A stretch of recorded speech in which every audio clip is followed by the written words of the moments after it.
Welcome back. Today we are making one of my absolute favorite desserts to eat, cheesecake. So, cheesecake is a couple of different components.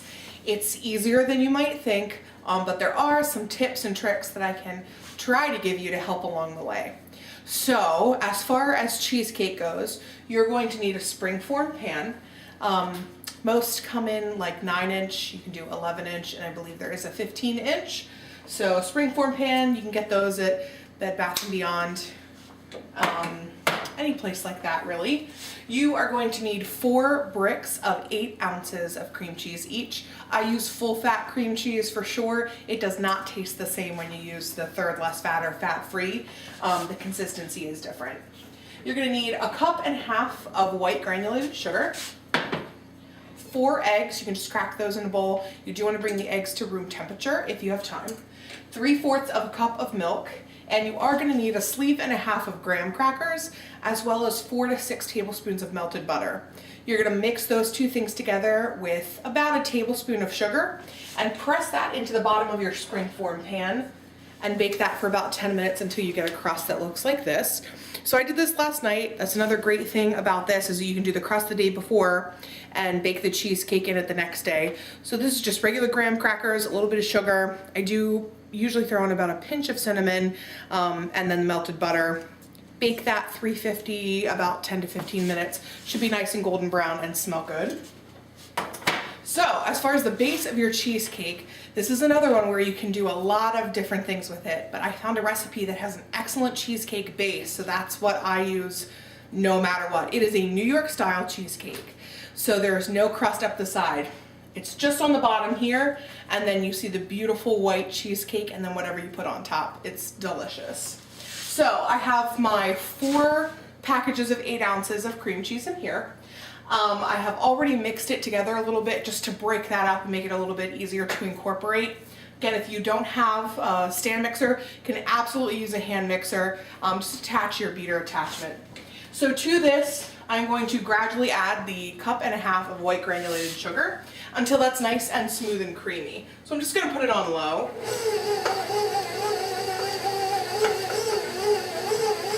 The first time I made cheesecake, I was so scared. Cheesecake bakes differently than really anything else. When it comes out of the oven, you can't put a toothpick in it to test to see if it's done like you can with cake.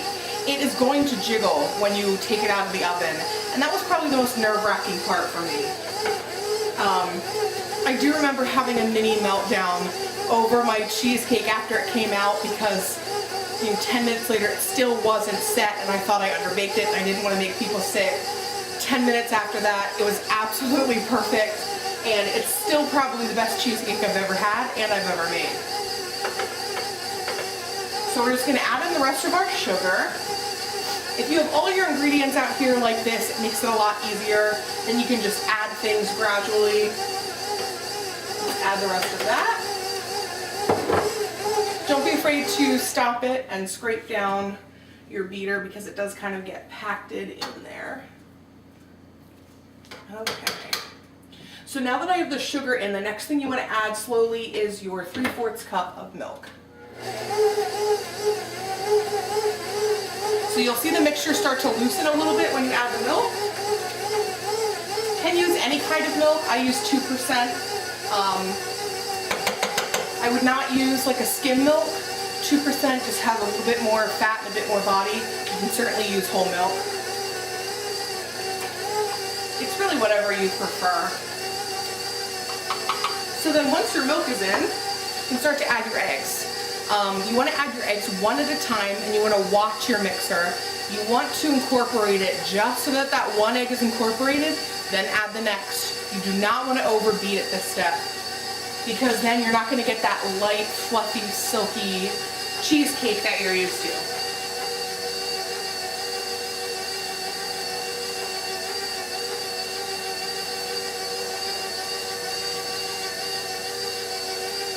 So we're mixing that. You can step the mixer up one here. Just keep watching it.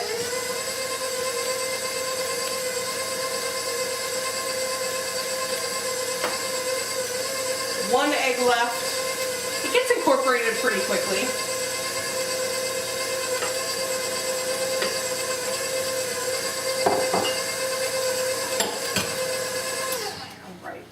turn that off. Scrape the sides of your bowl down really good. It's gonna look kind of chunky at this point. That's okay. It's gonna level out. We're gonna add a few more things. So for this cheesecake, we're actually making a caramel apple cheesecake. So once I make my cheesecake base like this, I'm going to add a little bit of cinnamon. You can add a teaspoon to 2 teaspoons, whatever you prefer. Just a little bit so that it has a little bit of a different flavor and really brings out all of the caramel and the apple. And we also need some vanilla.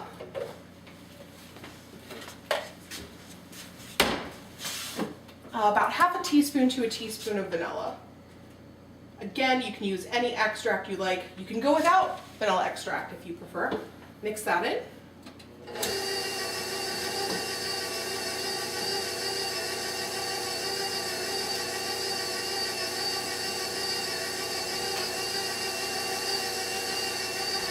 So while that's mixing, I'm going to grab the sour cream. You do need 1 cup of sour cream.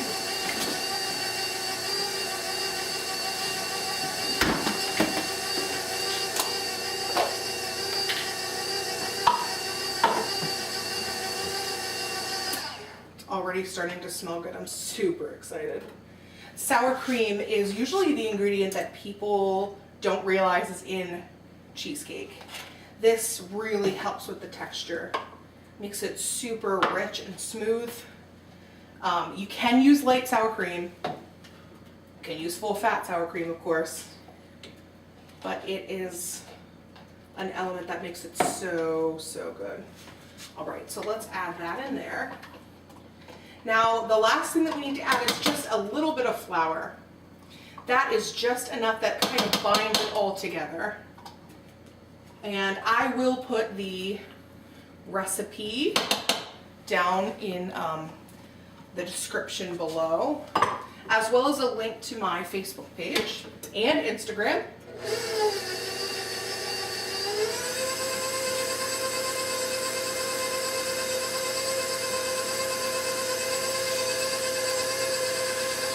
All right, so we're almost done. We just need 1/4 of a cup of flour, and we'll mix that in.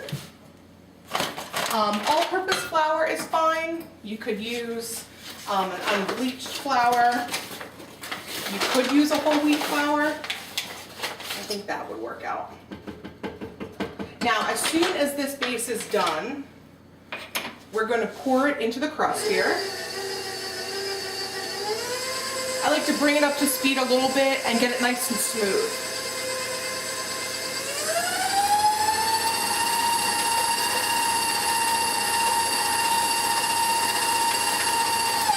That looks so good with the cinnamon in there. So let's pop this down.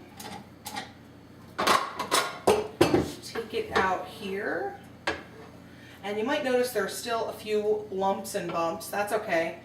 You can hand stir it just a bit to really incorporate everything. Now, to the top of this, once we pour this in the pan, we are going to add 2 very finely diced apples on top.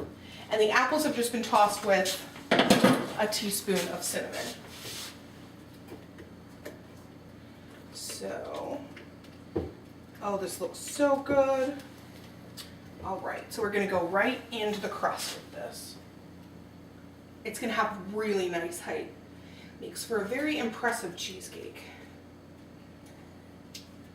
Which it should be, take all the credit for it. Okay. So, we've got our filling in there. I have my apples right here, so I'm going to just put those on top. Like I said, you can make this recipe just plain, you don't have to put anything on top. I will have to show you my turtle cheesecake with caramel and chocolate and pecans. It's excellent. This would be good any time of year, but I just found the apples looked really good at the store this week, and we have some special birthdays coming up, so what better way to celebrate than cheesecake? So that looks awesome. I have a pretty basic streusel topping here. 1/4 cup of butter, 1/4 cup of oats, 1/4 cup of flour, a little bit of salt, a little bit of cinnamon. Mix that with a fork, but then honestly, go in with clean hands here. And we're gonna crumble this right over the top. Now this whole thing is going to go into the oven. That should be preheated to 325. It's gonna go in and it's gonna bake for about 1.5 hours. Then what you wanna do, turn your oven off and let it sit in the oven for another 3 to 4 hours. This is going to let it set, let it come to temperature slowly, and hopefully prevent your cheesecake from cracking. That is going to be more important if you don't have anything on top. Then once it's cool, you want to refrigerate it for about 4 to 6 hours. I like to refrigerate mine overnight before serving it. And then drizzle the top with caramel sauce. And it will be everything that your family and friends could absolutely ever expect. So this is gonna go in, because it does take so long, I can't show you the final product yet, but I will post that down below in the description area. I'll show you a picture of it all finished and good to go. Don't be scared of cheesecake. I know the biggest worry is that it's going to crack. If it cracks, add something awesome to the top, make a sauce. It's still gonna taste fantastic.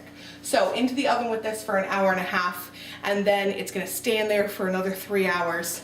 Take it out, let it come to room temperature, pop it out of your springform pan and refrigerate 4 to 6 hours, or preferably overnight, and you are ready to serve something that is absolutely decadent and wonderful. I haven't met a person yet who doesn't like cheesecake.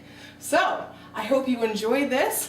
If you have different recipes that you'd like to see or any baking questions, feel free to post those in the comment below. Be sure to give me a big thumbs up and subscribe.